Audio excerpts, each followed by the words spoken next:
Give a big round of the hand. Give a big round. Give a big round. Give a big round. Give a big round.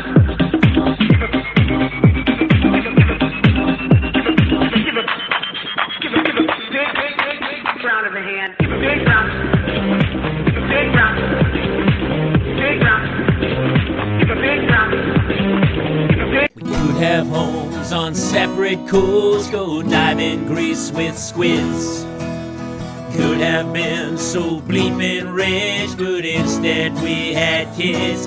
They won't smile for a photo, they won't eat the food we choose. That's why we're heading to the Parents' Lounge to drown ourselves in booze. Every day we're more exhausted, we haven't slept in years. They hit me in the nuts so bad, my eyes filled up with tears. And yes, we'd like to fake our death and go off of the grids, but the truth is we are softies and we truly love our kids. So join us every Tuesday night to laugh at all our pain. Evening in the Parents' Lounge is the cure to staying sane.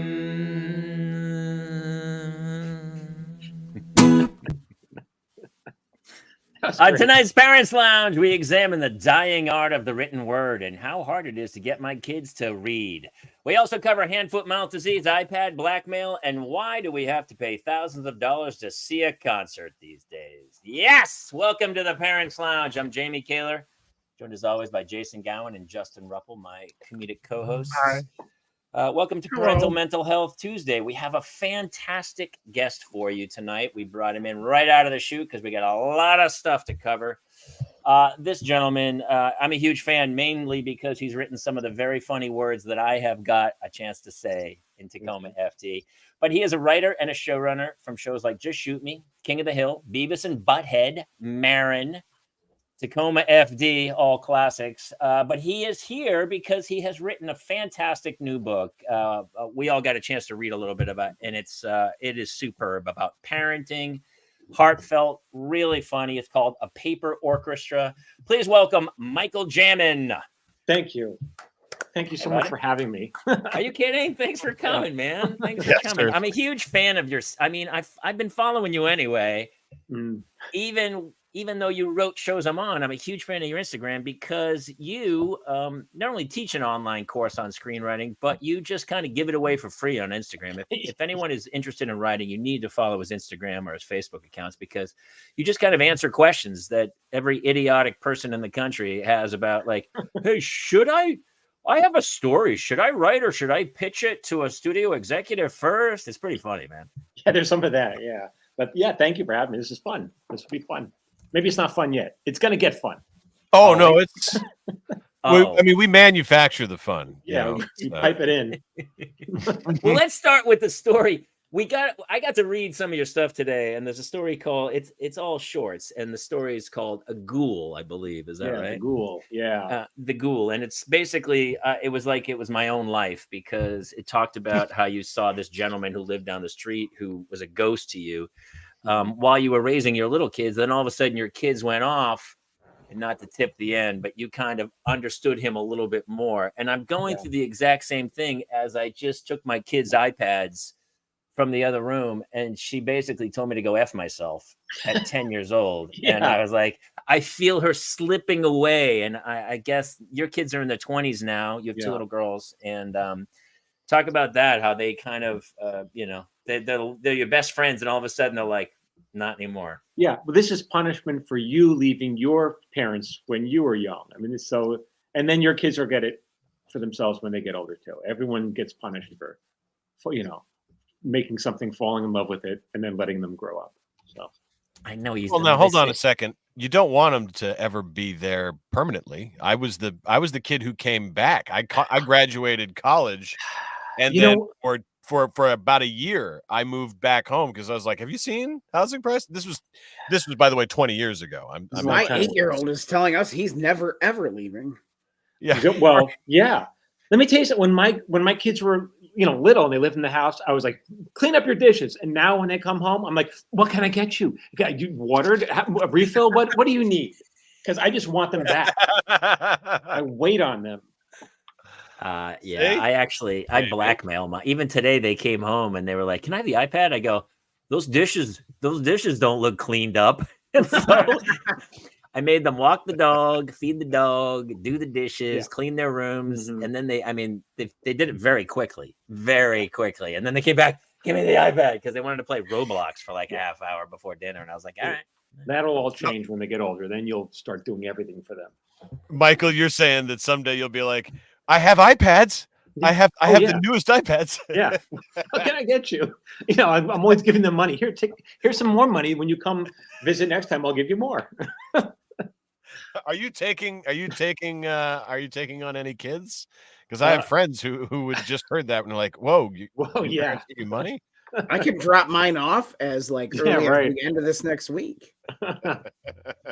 My daughter's birthday, she turns 9 on Thursday this week. And she's been celebrating her birthday for about a month and a half. I don't remember that when I was a kid. When I was a kid, your birthday was your birthday. There's no birth month.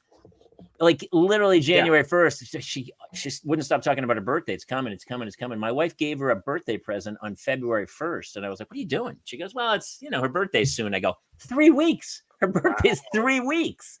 And so the Amazon packages have been coming in. But my wife's out of town. So she's like, hey, take those Amazon packages and stick them up. Don't put them in the closet. Don't open any of them. And I go, interesting. How much did you get for her? Crazy. Wow. Holy cow. That's nice. Yeah. But in the story, you talk about how you talk about when they're little, but then years later, you're texting them, I love you, and they don't respond. Yeah. Yeah. And that story, like many of the stories in my book, they're kind of apologies. And that they're written as, you didn't even notice that, but they really are. It's like when you own up your own stuff, especially with your children, you have to apologize for things. And a lot of my sins were in the name of, I thought I was parenting them, I found it really interesting the way you wrote that, because I can even now look back at things that happened like a couple of years ago and just see where I went off course, even though I thought that I was making the right move. Your heart's in the right place.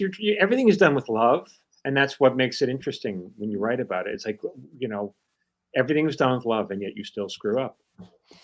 Can I, as the only childless one on the panel here, I will say that all of you guys here show a genuine concern about how well you did, which puts you miles ahead of most of the parents. The self-awareness of, I really do care, that part.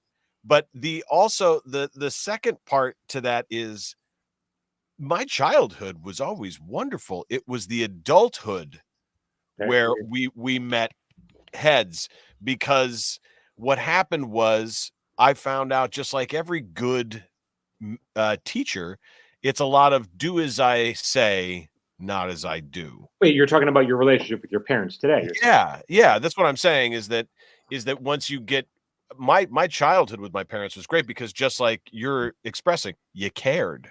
Right.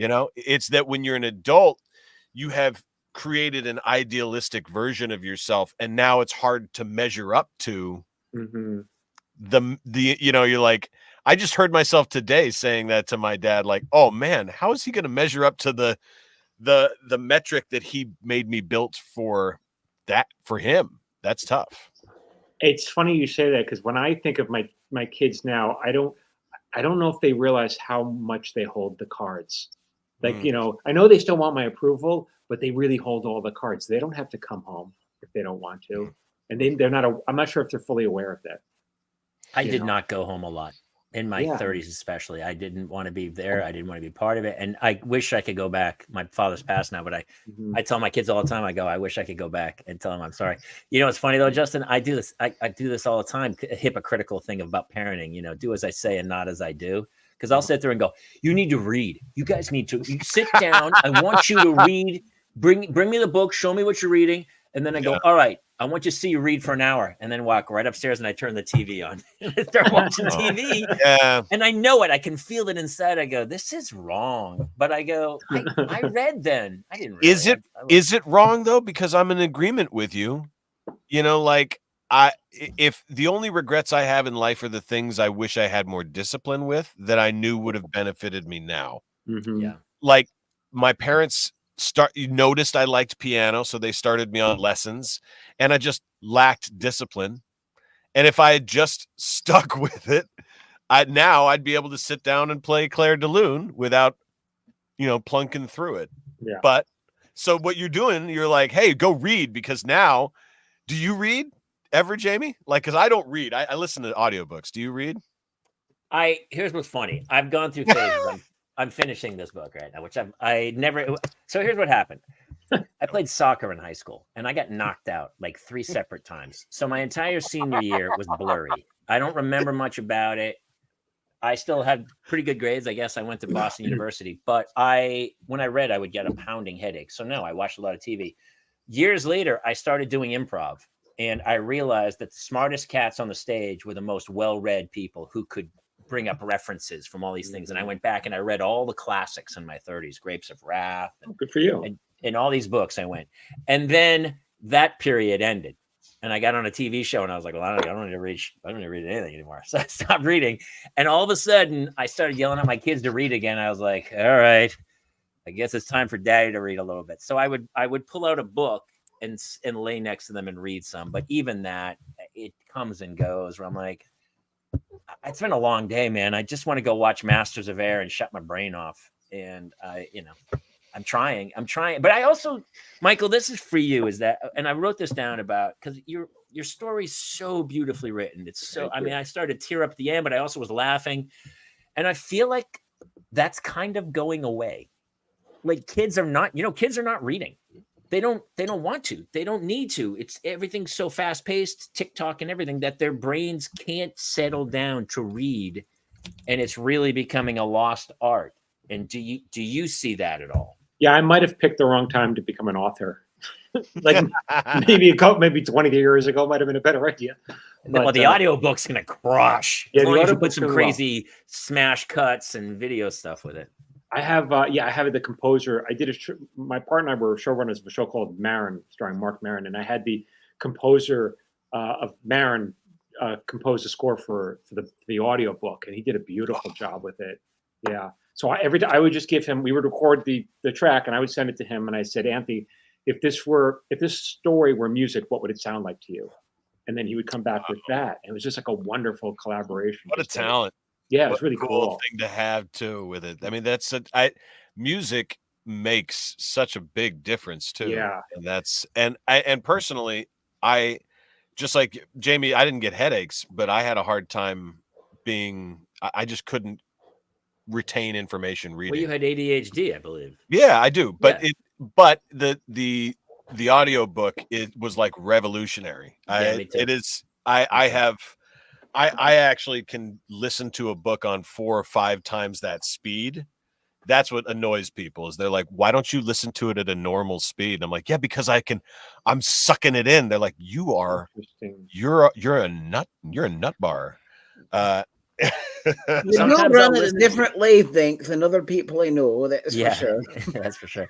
Sometimes I'll be listening to an audiobook, and then my brain will just go somewhere else and start doing stuff. And then I'll kind of look at it and go, oh shit. And I got to go back like 2 chapters. Are you all consuming audiobooks at a faster speed, or they're one-time speed?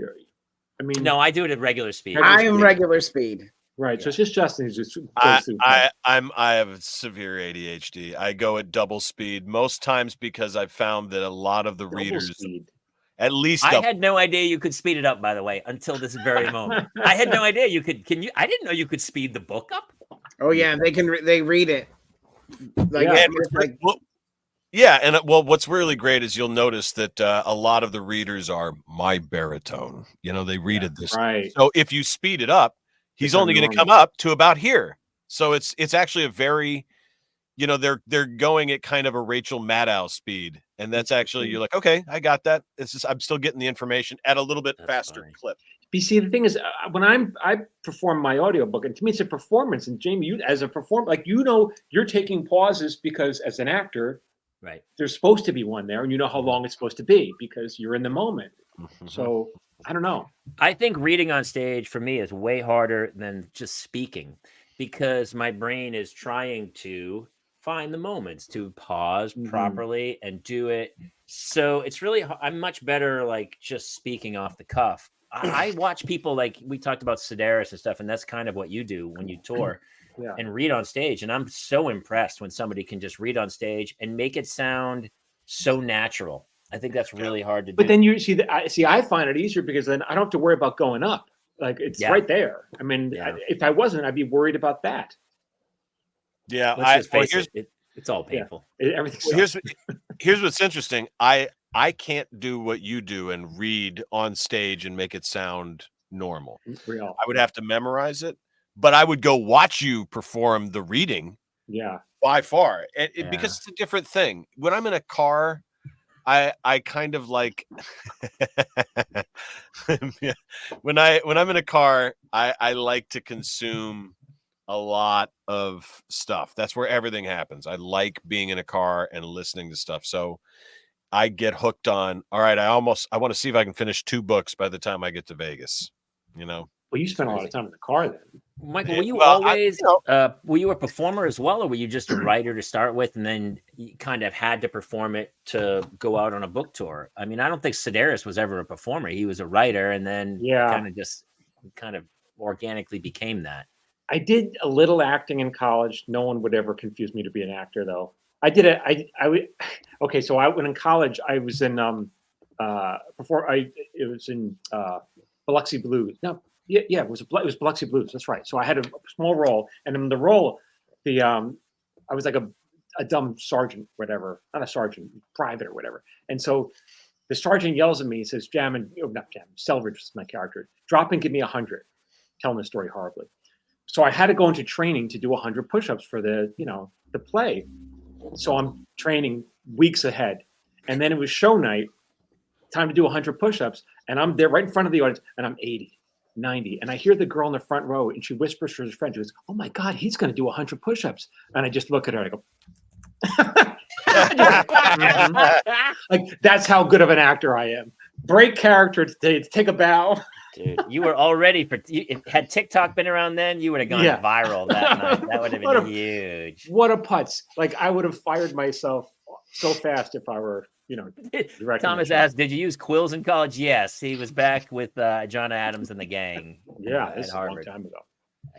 But so, I did stand up in college a little bit. But then when I got out, I was like, these stand-ups, they work really late hours, and I like to be in bed by 10.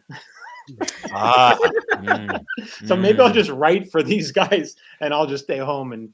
But TV writers, the hours can be pretty bad too. So I was wrong. Yeah, we'll talk about that because it's so your socials are so great because people will ask you, and they'll always ask the same thing: how do I get an agent? You know how you get an agent? Be really good at what you do, man. Write something that people go, "This is fantastic." Yeah, as opposed to going to a cocktail party and trying to get an agent. Maybe just do the work and then the agents will come. But how did you originally kind of break in? That's fun. So that's one of the stories from the book. But basically, I started as a production assistant, and I kind of worked my way up. I managed to get an agent. My agent, I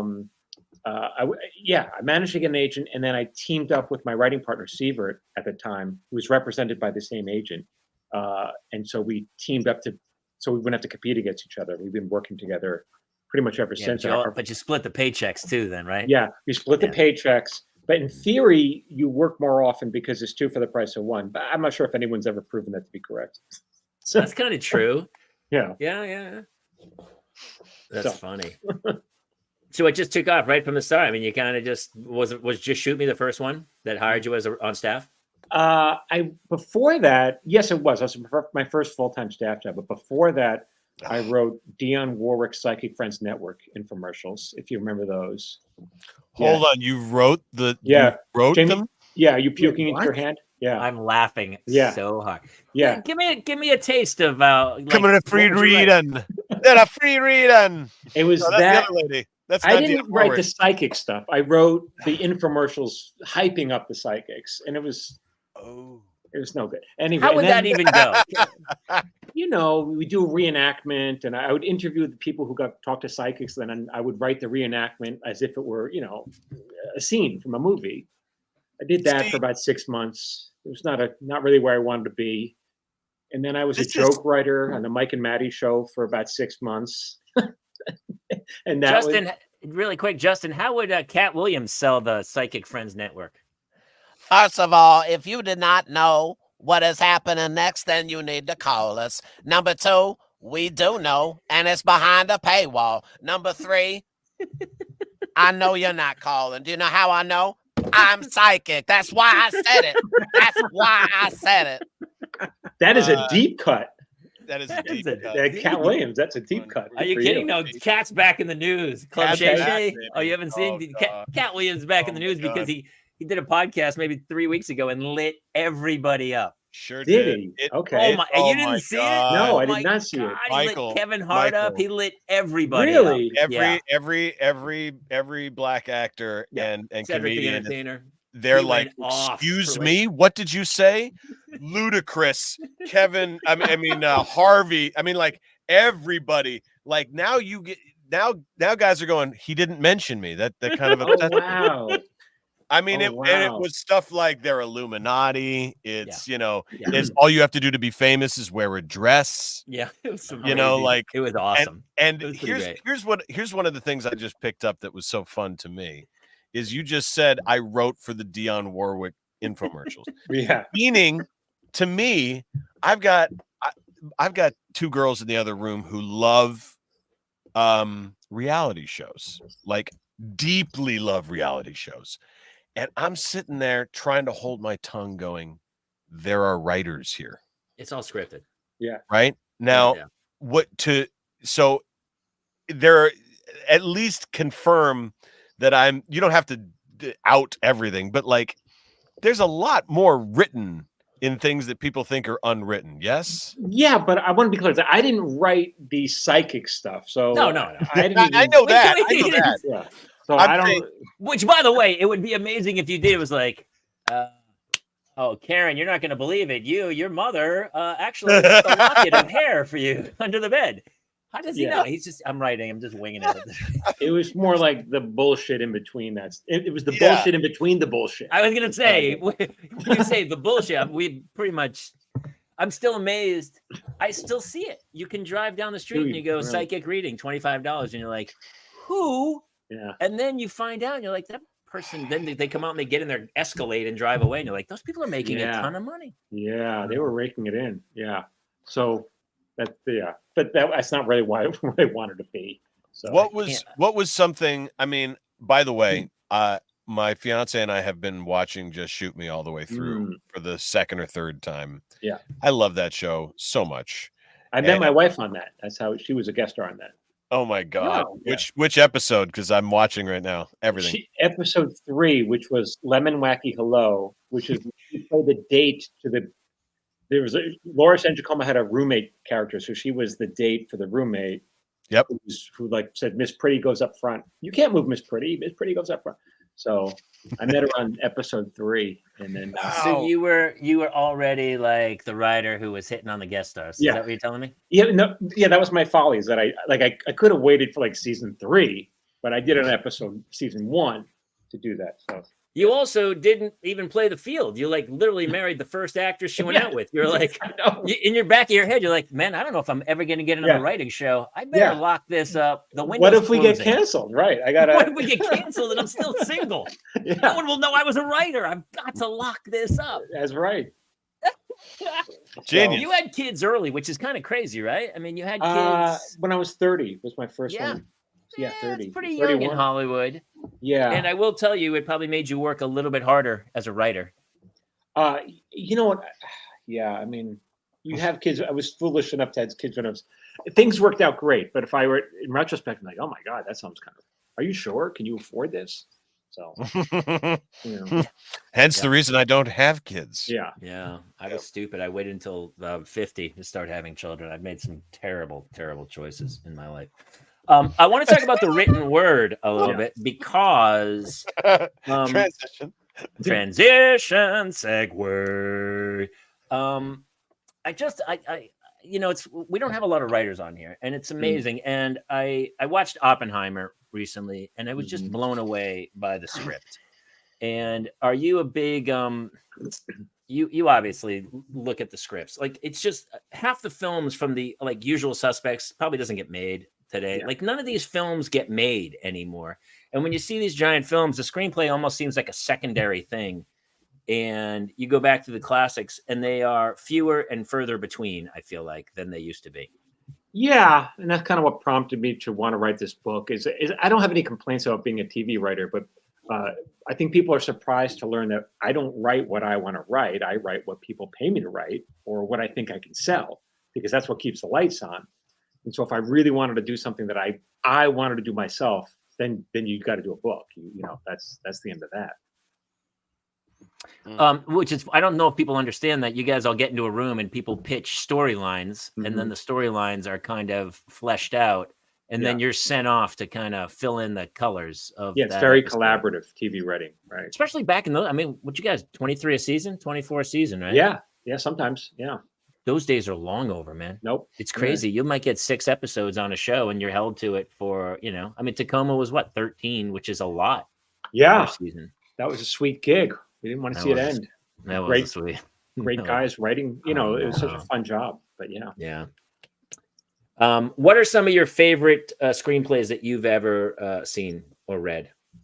You know, if I were to, well, I would think great screenplays. I mean, for comedy would be Ferris Bueller's Day Off, Groundhog Day, brilliant.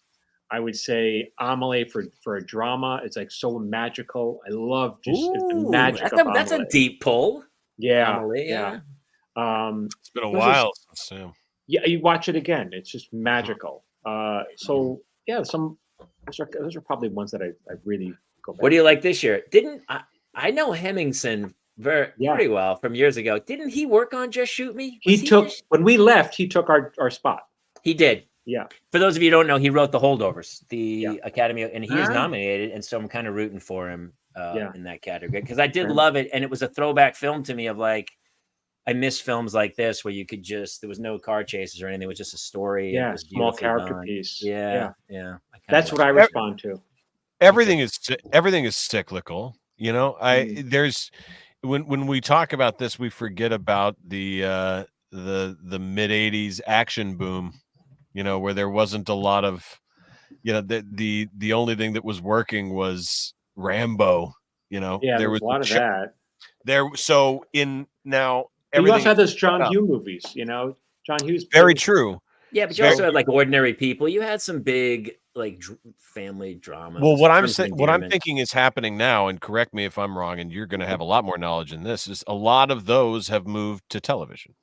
Yeah, you know, the streaming, the stories that are really worth telling just have not been in film. Right. They have been moved to a television audience because we can hold their attention for longer, I'm guessing.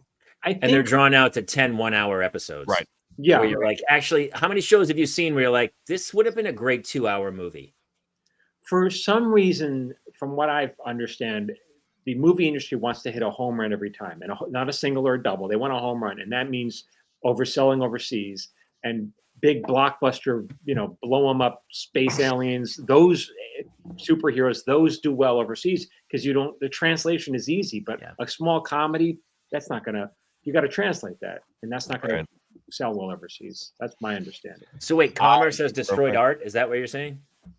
Yeah, but I'm not even sure. Yeah, I don't know if there's ever any guys. Well, I shouldn't say that. I don't think of what I do in television even as art. It is commerce. It's craft. Sure.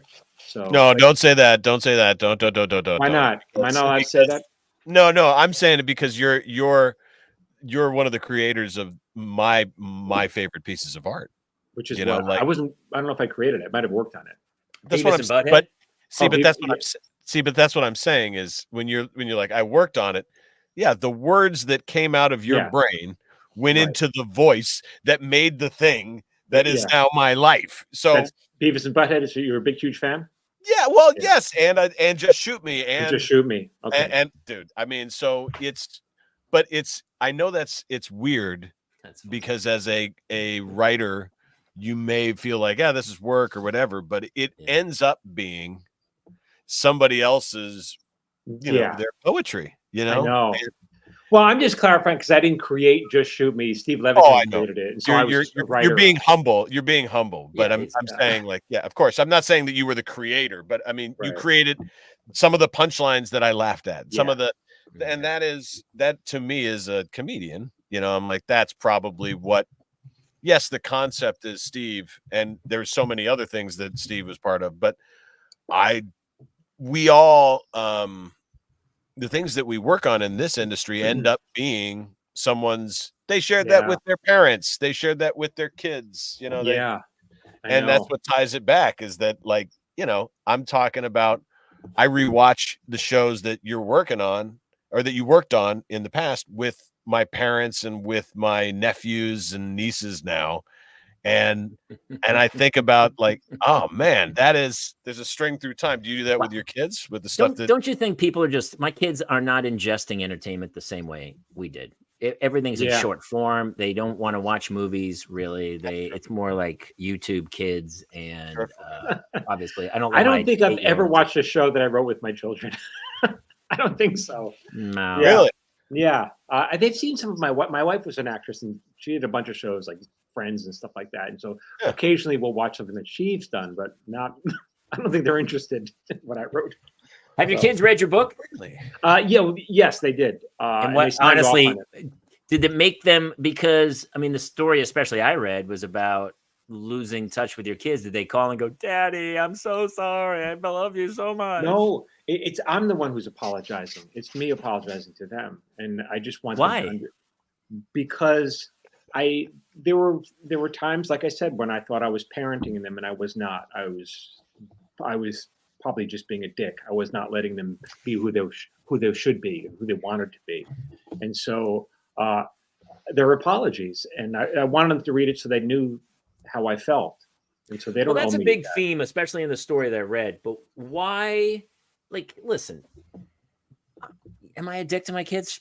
Sure, sometimes, but I'm also trying to. I tell my kids, and which is the same thing every parent tells their kid is like, look, I've been on earth a long time. Every mistake you're going to make, I can stop it before you make it by telling you how to do it.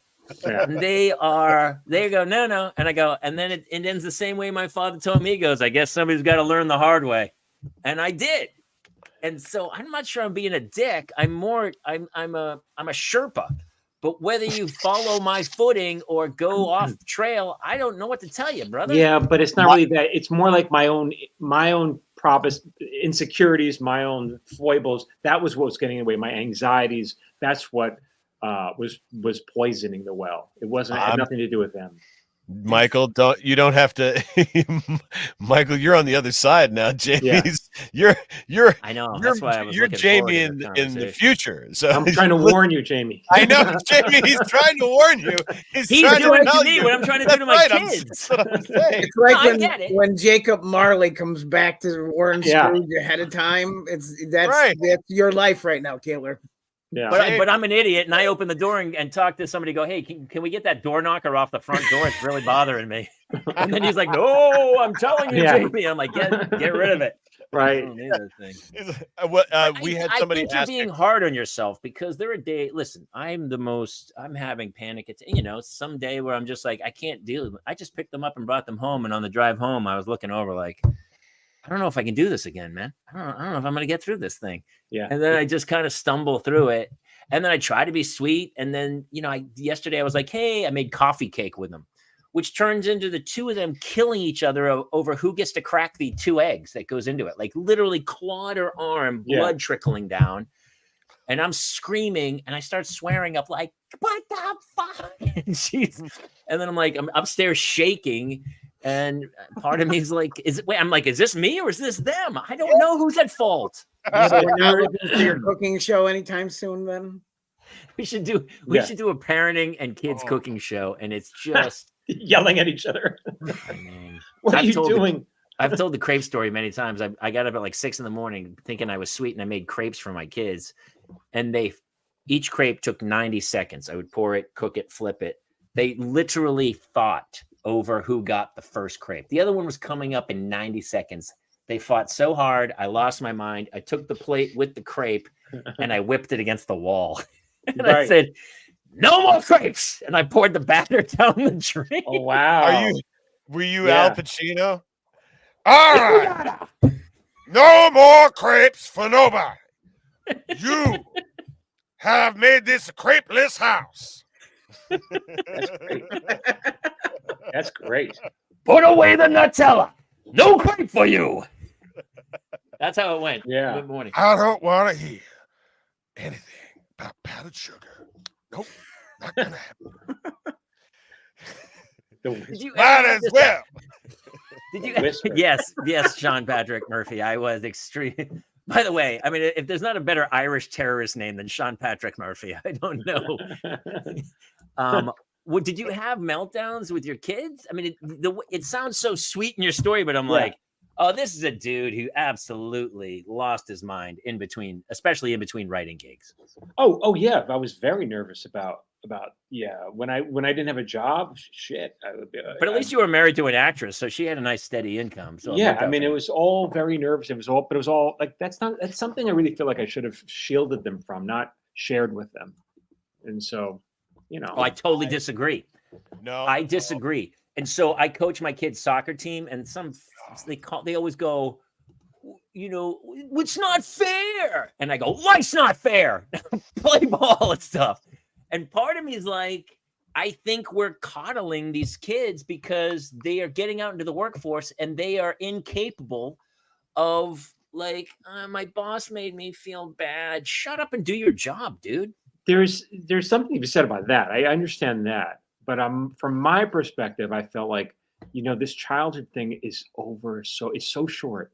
It's over so fast, and you have the rest of your life to be a miserable adult. That's right.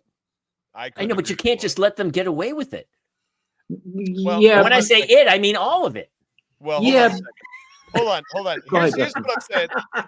Here's what I'm thinking. No, but Jamie, to your point.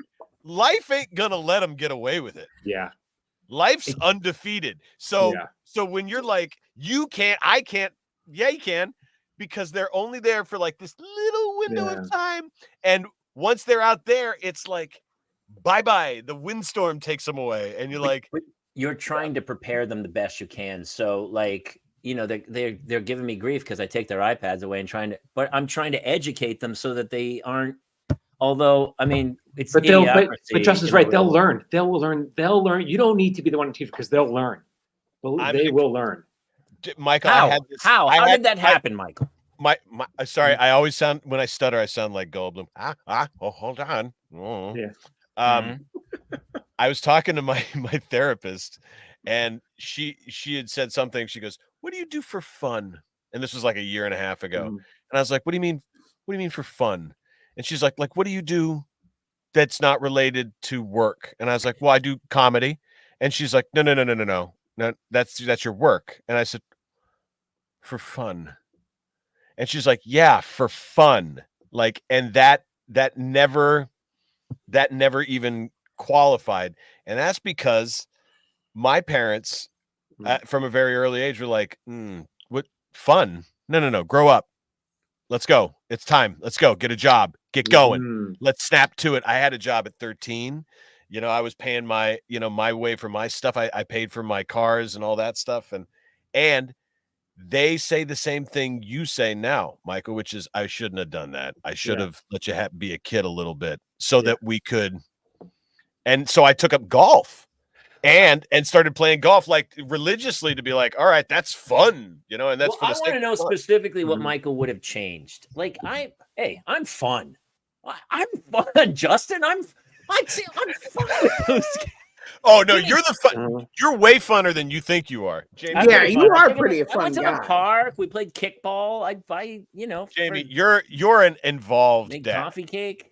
But they, You know, they push. Look, they push is my there an buttons, intense dude. little rage monster who shows up from time to time? Yeah, he's there. But you're a great time. If everyone would just do the right thing, Jason, I wouldn't have to melt the fuck down, dude. Michael, what would you like looking back? Are there specific things you would have done different? I lost my temper too many times. I like I said, I shared my worries with them too many times. Like specifically, where you were like, were they trying to go to bed at 8 and you were like reading Good Night Moon and you're like, ugh, wouldn't it be great to be able to see the moon and just say goodnight? But Daddy has no money and Daddy's looking for a job. It wasn't like that, but it was more, I don't remember the specifics. It's really, I just had this, I'm sure I just had this air about me. And I also had this judgment where, it's hard to know what to do. Sometimes you think you're pushing your kids in the right direction. Try this, but that's not what they want to do. But you want to expose them to things. So it's hard to know whether you're pushing them in the right direction to encourage them to try something new, or if you're not encouraging them to be who they are. So there's that. What did your kids fall into? What did they become after school? The arts. They both went into the art. So, yeah. I love them. Yeah. I'm sorry. Jack Coffee cake is for closers. Jack Benny Coffee showed cake. up. The arts. Coffee cake Well, is for closers. Coffee cake. What is that from? I made coffee cake with my kids. Jamie said he's making coffee cake, and someone said coffee cake is for closers. I'm True. sorry. ABC, always be coffee cake. Always be coffee cake. Yeah. So I support my kid. One of them does a play, one's playing piano, but I definitely do not encourage the arts whatsoever. Too bad. Like, how can I tell them that they shouldn't do that when that's what I did and that's what my wife did? Like, who am I to say? But I don't want them to struggle. But so I have one child. She's at art school in Cooper Union in Manhattan, and the other, she's studying acting. She's doing a little bit of acting. She's doing a lot of writing. Both of them are talented, and so I have to encourage them. Michael, then I have another question. Yeah. How do they feel? Do they agree with you in that, hey, your assessment of your temperament as a father, if they read the book, or have they? No, they've read it. Yeah. Okay, so did they feel like, yeah, this is pretty spot on, or did they say like you're too hard on yourself, or? No, it's more one than the other, and she's this is going to take time for her to get over how I was to her. And the other one is, I think, totally cool. It's so crazy, dude, because I see you. I mean, your Instagram is so personal. You are talking to camera. Never once have I seen you like. And some of those questions, you want to go, "What are you, stupid?" Yeah, but you're seeing that's a 3 minutes out of a day. I know. But listen, people watch 4 seconds of one of my videos and go, "Oh, that guy's a loose cannon, man. He can kill us all." Like it's no. There's like, is there steam coming off of that cat? There are clips that I don't air. You know what? Like I go, maybe I should just sit on this before I post it, and I don't wind up airing them. That's so funny. So you had an edge. You had an edge to you. Yeah. That's interesting to see. Was your wife similar, or was she no? She was good cop to bad cop. Yeah, she's much more. She's a giver. So no one's ever accused me of being a giver. So, but take her. Yeah. What did you want them to get into, and were you kind of upset when they, didn't become a doctor or a lawyer? No, okay. So I had first of all, I had them both at a private Catholic school.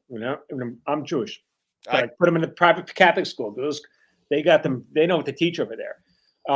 It was a good school, but then one wanted to go into the arts, so she applied. I didn't help her. I didn't encourage her, but she applied for the Los Angeles High School of the Arts, which is a LAXA. My daughter's already talking about it in 5th grade. Right. So I didn't help her.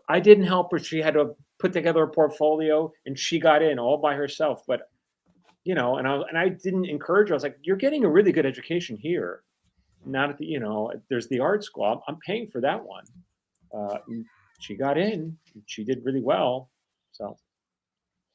Well, I see that. But she can hang her hat on that too. Yeah, right. So there's that, right? Yeah. Well, the funny thing is, we had a family member go to an acting school, and even then, they were asking me questions, and I was like, honestly, nowadays, I would just start a YouTube channel or a TikTok, because it doesn't matter how talented you are. I don't think nowadays the real trick is, do you have a following? Yeah. Justin and I see it in the stand-up world all the time. It's not the that the cream doesn't rise as well, but the real trick is, can you manipulate the algorithm? You know what's so funny? It's so funny is that everybody gets mad at the players instead of the game. You know what I mean? When this is in the stand-up world, in what way? When you're booking a show, they want to know who your followers? Certain comics come out of nowhere without the material requisite to sell a theater, but they could sell a theater because they have a huge following, and they couldn't do 15 minutes of time. Right, but they can fill. This is what surprises me. You're not talking about clubs. You're talking about theaters. No, clubs as well. They'll sell clubs out. They'll sell clubs out like that, and it's more an influencer than it is. They have no act, and it's but how do they get the reach? If they have 1 million followers, which is huge, the reach is tiny. How do they sell out then? They do. Some of them. So here's what's happened is that they don't necessarily they don't necessarily sell out. What they do is completely remove all responsibility and work ethic from the clubs and theaters. That's true. Explain that to me. What do you mean? So let's say, for example, you and I both have a great following on Instagram. Mm-hmm. They wouldn't necessarily look at our content as a promoter.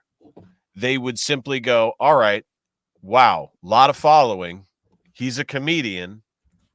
Great. Sounds good. We'll give you a date. Where in the days past, what the clubs used to do is say, please send me a tape. Yeah. Right. Send me a tape. And if I think you're good enough, what I'll do is I will set out ads. I will push my cachet behind you so that people come to the club because my club gets good comics. Yeah.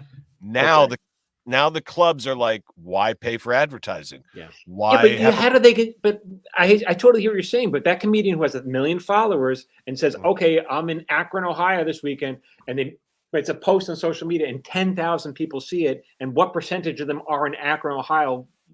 0%. How do they still sell tickets then? 300 come. Well, but that's what we're missing out on here is that we're assuming that this club in Akron had people to begin with. They don't. Yeah. They don't. So anybody showing up is good. Oh. So let's say the person has a following of 500,000, right? And if they got 500,000 and suddenly on an off night, they bring in 85 to 100 people, then that club just got the message. Why put up an open mic here? Why develop comedians? We can instead do a lot of these one-nighters and ask our comedians to do the heavy lifting. Right. The only issue is, and see, I'm somebody who invests a lot of my time in social media. So I'm in the social media camp is a good thing. However, I'm also a traditional stand-up comic who says stuff like, you want to book 6 or 7 of those people on a show? Great. They can each do 5 to 10 minutes. Yeah. But they don't have the time under their belt to do an hour of stand-up that's going to make an audience leave there going, that was really great for stand-up.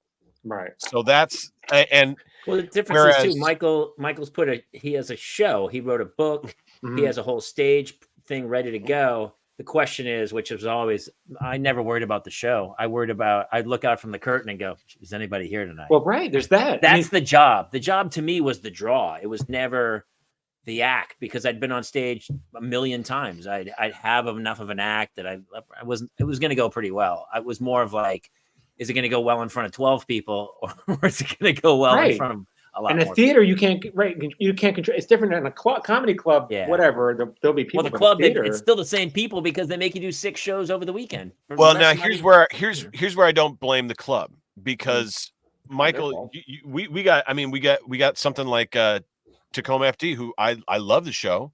It lives in a section not everybody has each streaming thing. So not everything gets to be a big conglomerate hit until it's featured and until it saturates everywhere. So what happens is these comedians like Jamie, who 25 years ago has a big hit on a TV show. Hold on. No, I'm saying your level. No, shit. I'm joking.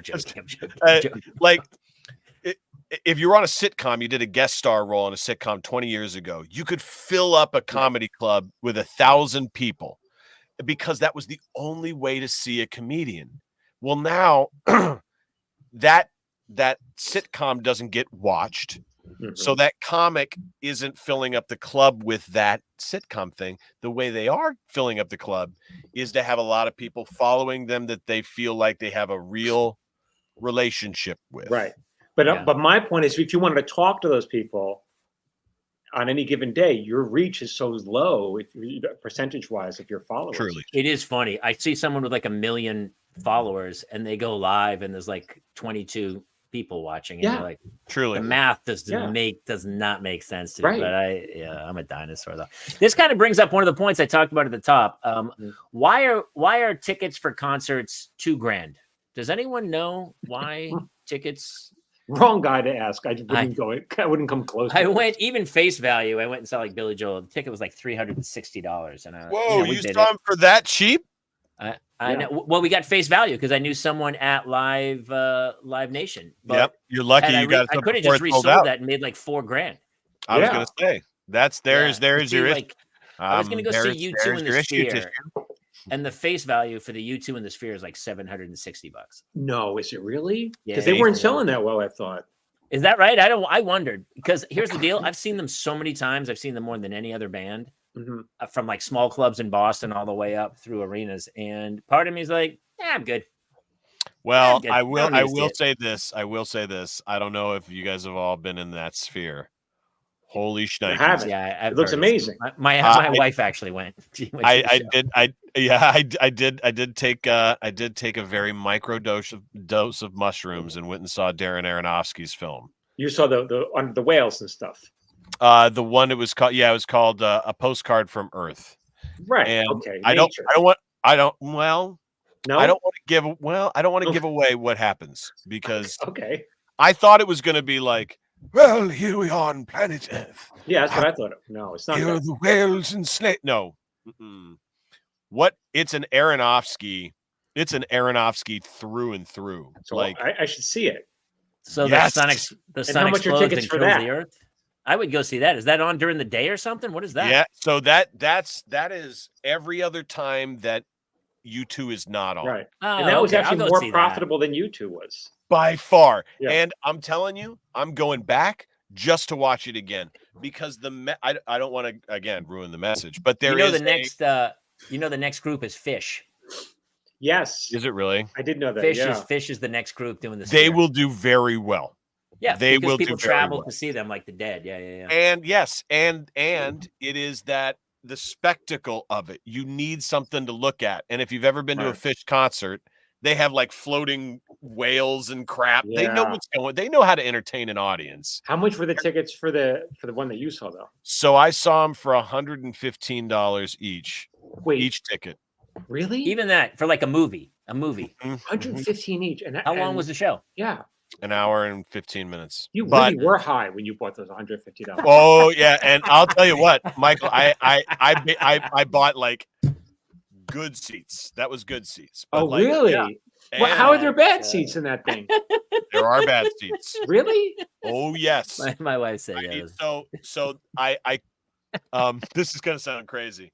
I was in the hotel at Virgin America, and I saw a guy wearing a Sphere thing. It said MSG Sphere, and I'm like, do you work for them? And he goes, yes, I do. You have 30 seconds, go. And he knew exactly what I wanted to ask. I'm like, where are the bad seats? He goes, deck 2. There are 850 seats with an obstructed view. You don't see the top of the dome. I was like, great. Do I need to go see anything inside the active thing? And he goes, absolutely not. None of that stuff around there is anything to see. It doesn't really matter. It's all kind of bupkis. Don't care. Don't see it. Who cares? I'm like, great. Is U2 better or is Aronofsky better? He goes, Aronofsky's better. Wow. I was like, whoa, then U2? And he goes, yeah, because it's Abramoff, Isaac Abramoff. He took an Abramoff piece, a prose piece, Mhm. and made it a film, and did Wow. it in the most unbelievable spectacle I'd ever seen. I gotta So do that. All right.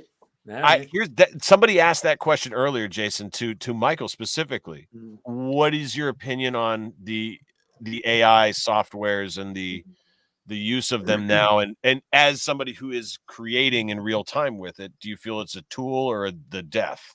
Well, the Writers Guild regulated against it. I haven't been on a Right. show yet where it's even been an issue, but Mhm. I'll say this: it was no writer was asking for it. You know what I'm saying? It's like it's a tool. Isn't it a tool? Yeah, but it's a tool no writer's asking for. Correct. Yeah. So, but as far as like my response to it, I mean, that's kind of what I feel like with my books. My book is personal stories. They're true stories from my life. And so that's one thing I feel like is protected from AI, because AI can't get in my head and write a memory and turn it into a story. It just can't. It'll never do that. So I kind of feel like if this really becomes a problem where AI starts writing compelling stories, I think more writers will start doing what I'm doing, because it can't Of do course that. it's going to do it. Yeah. Of course. Don't you think?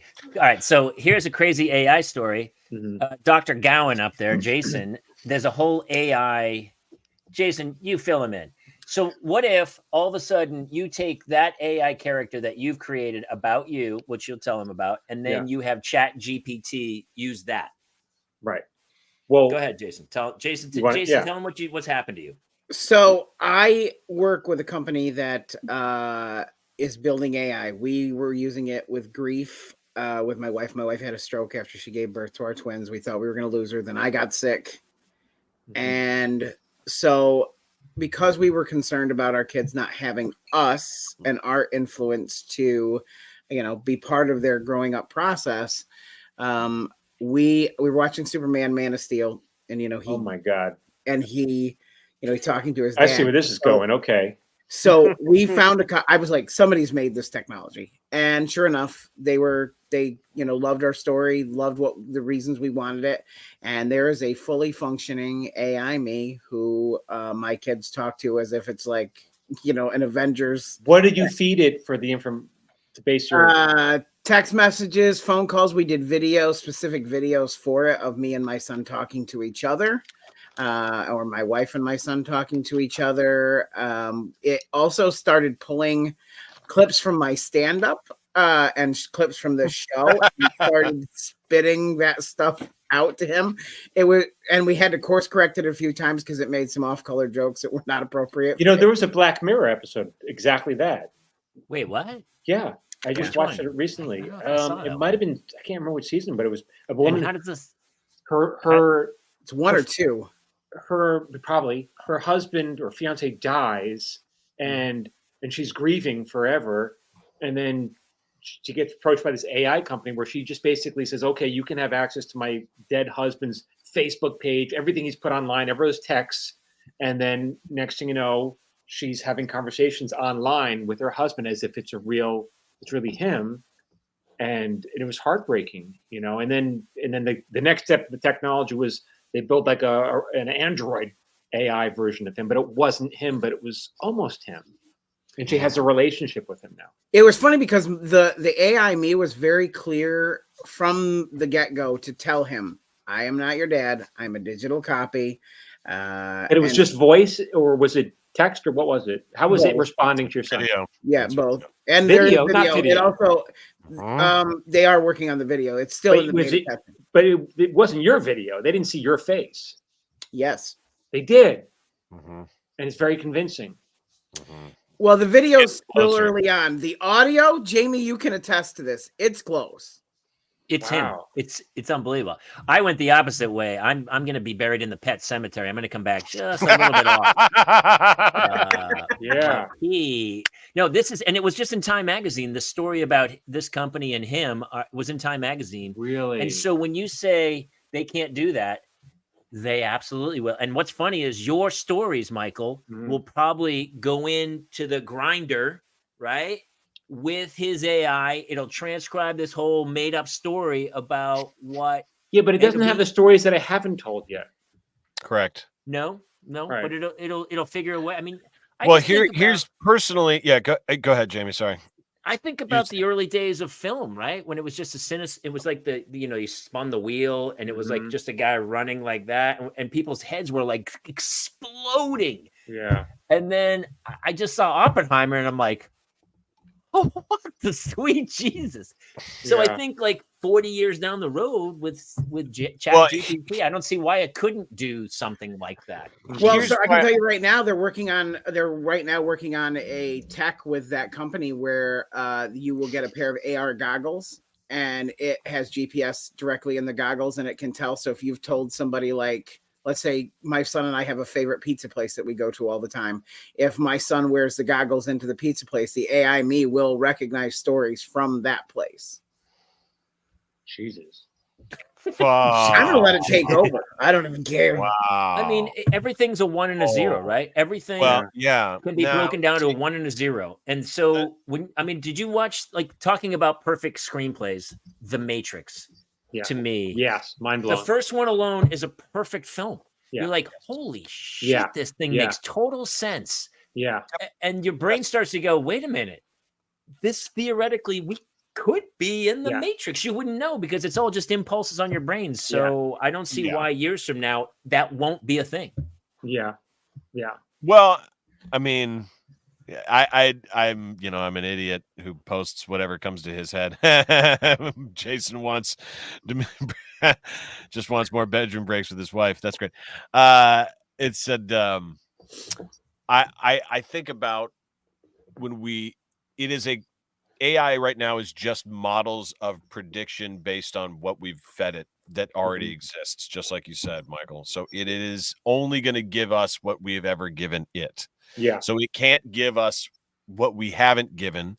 And furthermore, what has been true a lot is if there is no pain, human pain tied to something, then people they don't care. Like, for example, I wonder if you're right, though. I'll give you an example. Mm-hmm. Right now, and for the last 40 years, every video game nerd can tell you the machines kick our ass, right? If you put it on hard expert mode, there are very few people who can beat the machine. You know what I mean? And it's just that good. But the competitions for millions of dollars ain't against the machines. It's against other people because we don't care. We know the machine is good. We know the machine can do it without emotion, without problems, without losing their father yesterday and their dog is sick. We don't care if the machine does it perfect. We want to see a struggle. Yeah, I agree with that. I've spoken about that at length as well, which is like the Olympics. Like a car can run faster than a person, but that we want to know what a human can do because that inspires us, right? Correct. But I am worried about a story. Do people care enough when they hear a story? Do they care if someone like me struggled, working night, pulling my hair up to try to come up with a story, or do they care? They just want to hear a story. I do think it's that. Let me ask this. I think it depends on disclosure. If you disclose that the story you're about to hear or the story you just heard came from a real human being, if there's honesty there, I think people need that. If you told me a story and I'm in it and I'm buying it and I'm with you on the roller coaster, and then you go, and a machine made this up, then I go, I hate I'm hoping you're right, but I think in the beginning there's going to be people are out of curiosity. Oh, this movie was written and performed by AI. Let's go see it as a novelty. But I'm hoping that would wear off. You guys are the same guys who are like, ooh, handcrafted fudge. Yes. Oh, honey, this wasn't made in a machine. This was Jimmy, I think you're going to see a marketing campaign start. I do think you're going to see that this is all human-made content. Yeah. I do think you're going to see that very soon. This was made in a bathtub. Please, I got 2 words for you: battle bots. Just robots fighting with an axe. Look, my AI overthrow the entire world. The only thing that ever stopped me from global domination is that I'm built like a Flintstone. All right, let me put it to you this way. My favorite show in history is Cheers. All right. And right before Cheers, there was a 10-year run for saving money purposes, let's not film in front of a live audience. Let's just put in a soundtrack, a laugh track. And then all of a sudden, the producers of Cheers were like, Cheers hey, to why don't we just say, there you go. Right, film for live audience. Yeah. And what happened? There was other TV shows on right then that were great, but nothing compared to Cheers because we felt like it was our place. And I think you also know the writing is incredibly tight, and it's basically because it's a remake of a radio show from years earlier. Really? Those guys basically took a bar radio show from I think from the 40s or something and turned it. Is that into right? Cheers. Yeah, I didn't know that. everything is cyclical, bro. Everything's cyclical. I mean, come on, we're all. Let's go. It all goes back to vaudeville. It's the Marx Brothers. Yeah, of course, of Truly. course. Truly. Yeah. It is crazy though. So I watched Fargo. Did you watch Fargo this year, Michael? I haven't. No, the TV show. No, that's too upsetting. Too upsetting for me. I love it. John Hamm. This year with Juno Temple, John Hamm was fantastic. But at the beginning of Fargo, it goes. It doesn't say this is based on a true story. Here's the balls on them. They go, this is a true story. All the other words disappear on the screen except for true. This is a true story. The events happened in Minnesota between 2019 and 2021. So specific. The only people who are that specific are lying. Obviously, there's no reason. And of course, it's all made up. It's totally fabricated. None of it's true. They even go, you can go online and they go, yeah, we made it up. And yet at the beginning of it, they tell you. So your interest is piqued and you're like, but how do they get away with that? Wait, they're saying it's a true story, it's but not the same thing. It's not true. It says at the beginning, it doesn't even say based on a true story. It goes, this is a true story. Each season does that. The original movie Fargo, I don't think that's based on a true story. But everything is, it always says based on a true story. They're not. They are totally not. And they get away with it. So who's to stop Chat GPT and then go, oh, this totally happened? I mean, but wouldn't and as an audience, that doesn't piss you off that you've been lied to? Of course it did, but I liked it. I didn't care. But yes. Look, okay, now, oh shit. Damn it. Michael, you made a good point right there. My favorite movie of all time to watch to get me inspired is Rudy. Okay. Oh yeah. I love that movie. Yeah. And then a couple months ago, someone goes, you know, the character in Rudy, the black guy that lets him into the field and all that stuff. I said, yeah. And they go, yeah, the writers made that guy up because they needed another character for him to talk to. Of course. Yeah. I was like, well, what? And so in my mind, you really hurt that image. Yeah. Like, and I watched it the next time, and when that came up, I still cried. Yeah. Even though I knew it was fake. So it's a little bit of both. I was disappointed that it wasn't real, but also I didn't care. Right. I didn't care that Rudy Rudiger himself went bankrupt multiple times, and I don't care. All the times he got brain damage on that field. He could have learned an instrument. He could have learned another language. He could have. When you talk about trying to get your kids into a better place, it's like, are you a tackling dummy for 13 seconds of time on the field? Or go. It's quite an interesting message, isn't it? Yeah. I used to do a joke about the perfect storm because the perfect storm is based on a true story. And here's what, if you read the book, here's what they knew. The ship left the pier. Boop. Oh yeah, totally right. Never. He even says it. He goes, here's how we think this went down. The ship went to sea. They never heard from the ship again. Yeah. And the whole movie is based on a true story. Yeah. Yeah. The fact that the ship lost it. It literally could be sunk next to the pier. We don't know. We don't know where. One guy could have killed them all and sunk we don't know. So, there is something about that in our head where we go, is this true? But I think that's fading. I think that's going away. And I think my kids especially, they couldn't care less. Everything is fast, furious, slashing, smash cut, slide in, slide out. But then we're screwed. I mean, if that. Well, and they're also screwed. like my kids are, especially here, they're growing up with AI being such a normal thing. Like we grew up with, a Sony Walkman. Like it was, it's happening, and they are not going to think twice about it because it's been here this whole time. Yeah. Mike says it's still time to the pier. Well, Michael, listen, you have two young women who are entering the field of arts. What are they saying? What are they studying? What do they like? What do they watch? The funny, like when I'm on Instagram or TikTok or whatever, they're like, Dad, get off social media. You're on it too much. Like they're not on it at all, So I don't know. love them They're smarter already. than I. Yeah, they're smarter than I. Did you let them go on social media? Oh, young? Well, they just didn't. They didn't crave it. So maybe they were on it for 5 minutes and they got off. Like they're like, this place is toxic. I'm getting off. So I don't have to worry. So maybe you did do a good job parenting, dude. It sounds like your kids are pretty solid, man. I had nothing to do with that decision. I'm the one on social media. But you weren't then when you were raising your kids. No, I wasn't. But yeah, it was never. I guess if they wanted to, I think that part they raised themselves because I. Well, I mean, your kids are in their early 20s, yes? Yeah. Right. Yeah. So then the internet has always been in their life. Mm-hmm. Everybody on this little podcast here, the internet came as a novel addition to our lives. Yeah. It's old hack to every generation from 2000 on. So the amount I say it all the time. I think my millennial generation is the most obsessed with the internet because we got it at like 16. Guys bragging about being young.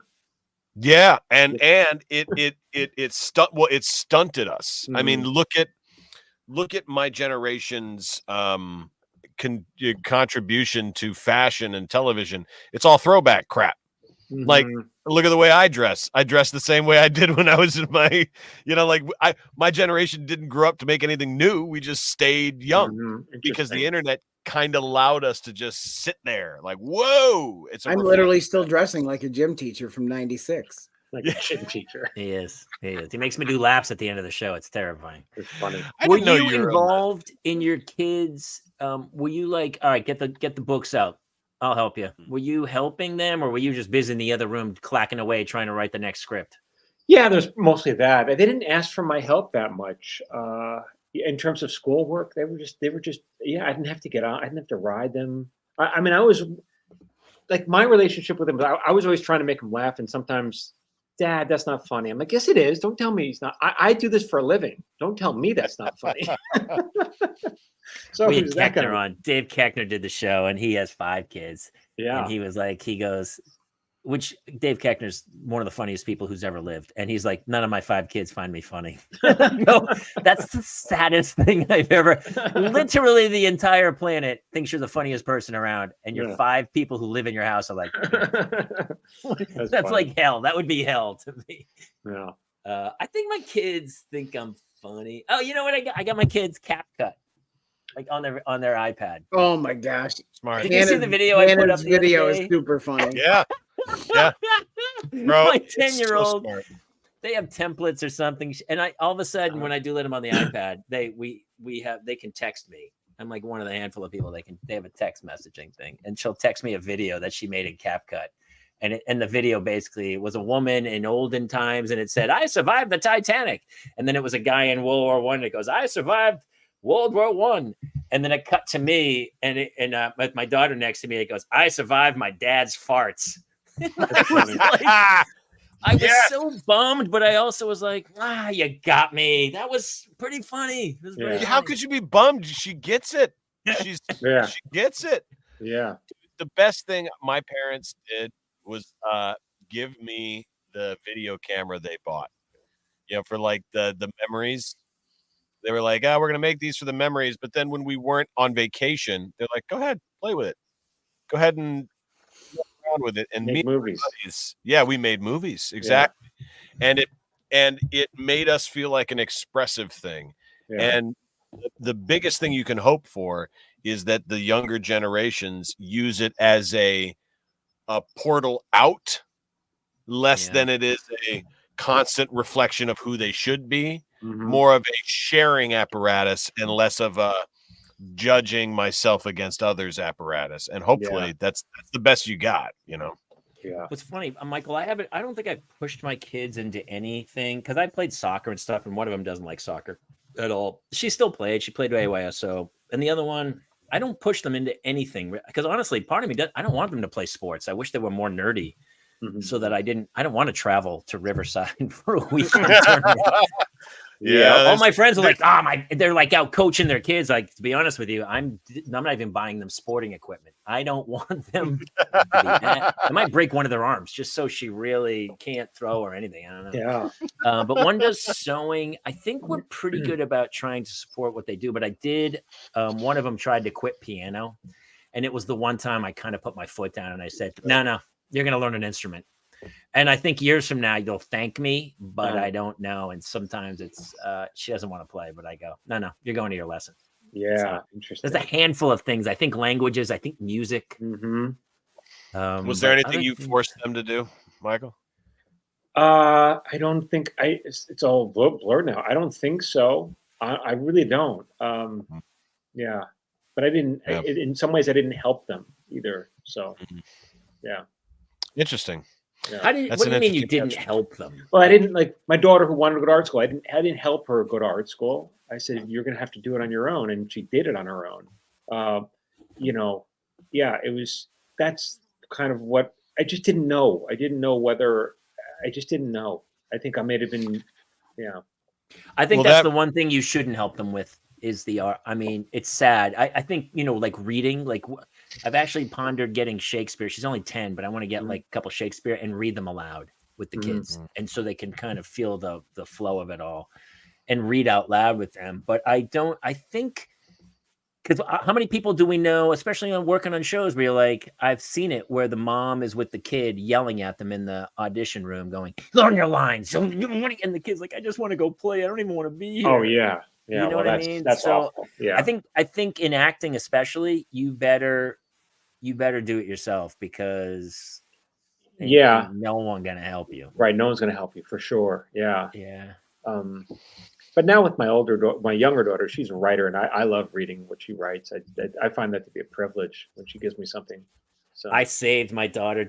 She's done like little books where she actually like wrote the backwards. It's stapled on the wrong side. She was in like first grade. It's so funny, and so I've saved some of those. Some of them sometimes they're right, but I'm telling you, it's kind of even in I think probably the 10 years since your kids have kind of moved on. My kids are in a little Catholic school too, and we cannot. It's the one grade they have straight A's except for reading. It's like a B. Because but you have a perspective that I didn't have because you were an older father and I was younger, and so I lack that perspective. The time that you get. I guess I also have no patience. That was the other thing about having kids. I was so entrenched. You're completely lacking that. I have no patience for them. I don't. It's probably hurt me in my career as well because I don't have patience for basically any bullshit. Yeah, Well, that's what this whole city is, my friend. So that's a problem. Every time I look on social media, I'm always like, is there anyone who's just not full of shit? Anyone could if one person could raise their hand and go, I am not full of shit, except for Michael Jamin. You're the only one. You're absolutely right. When Facebook came out in 2000, I remember learning about it, I think it was 2007 or so. And someone told me what Facebook was. And I thought, this is how naive I was. I go, this is going to be so fascinating. People are going to post, like, it's going to be like reading their diary. They're going to tell you things. Your best friends, you're going to learn about your best friends because they're going to post, and it's only your friends following you. So they're going to be intimate and they're going to share. That's not what Facebook turned out to be at all. I mean, that's how dumb I was. It's wow. It's cat pictures and what I eat for lunch and where I went for vacation. You're a lot smarter than me. I literally, it came out when I was in college and it was called the Facebook, and you had to have a college email. Right. Yes. Yep. Same. I remember it came out and I was at Washington State University and all my cool friends were the ones who had it. And so I pushed back against any social media like that because I'm like, no, that's for the cool kids. I'm a rebel, and oops. Yeah. Like I treated YouTube like that too. Oops. Yeah. Oops. Yeah. I was like, this is Twitter. Who wants 20 characters? 100 couldn't do it. 100, 140. 140. What is it from 40? I still wonder how Twitter. I'm still like, I don't think I have anything to say. So I never post on Twitter. What's there to say? I had friends who got famous on Vine, and I remember laughing at them. Vine, they make millions of dollars now. They jump to the next one, but they made Vines. That's a good lesson. And it's a lesson that your book does too. Is just be self-aware. Be if you're gonna be in the moment, also be aware that you're an actor in that moment. You know, Yeah. What I love from what I've read of your book, Michael, is that you were so honest about it. Like it's an honesty as a fellow father that I really, really appreciate, because I have often felt those things, but I have never like expressed them out loud. So it was nice to get that camaraderie with you in there. That was honestly, when I started writing the book, I was, I'm a TV writer, but this is the first book I put out, and I was afraid about being judged. Like, I didn't want to write something. Here I am on social media. I'm a writer. And then people will read it and say, this guy thinks he's a writer. So I was more concerned about being judged as a bad writer than I was about being judged as a bad person. Yeah. That's so fun. Isn't that sad? That's so sick, but that's the truest thing I think we've said in a long time on this podcast. We care so much about that. No, but not the other one. It's so crazy. I'll share. As long as you think I'm a good writer, that's what's important. I know. That was that's the old comic joke, right? The comedian comes off stage, woman comes up to him and goes, I was at your show last night, or no, it comes up to the next day. I was at your show last night. It was the most incredible thing I've ever seen. I want to take you up to my hotel room now and take you to bed. Yeah. Which set? That's so true. I've never heard that. That's really funny. I never heard that. Which set? Listen, I think that's why we're afraid to let our kids into this business, is because it is mostly pain. I remember seeing an interview with Gene Wilder. It was the most depressing interview ever. He goes, most of my career was pain and failure and people saying no. And I looked at him like, you're one of the most successful actors who's ever lived. And he's like, yeah, it's not how it works, man. But he told you this? It's an interview online. Okay. I did do Will and Grace with him, and I was like, and the whole time I thought I was going to get fired because I couldn't focus, because the whole time I'm doing a scene with Gene Wilder. Wow. Thinking, holy crap, that's Willy Wonka. It was like one of my first jobs. Wow. The book is A Paper Orchestra. Michael Jamin. MichaelJamin.com is where you guys should go. You can find the book, but also, dude, for anyone out there who wants to be a writer, your Instagram account alone is a wealth of knowledge. But I know you also teach courses online that people can just do. Actually, my buddy, I forgot, my buddy Michael Brandt. Oh, this I got to tell this. Yeah.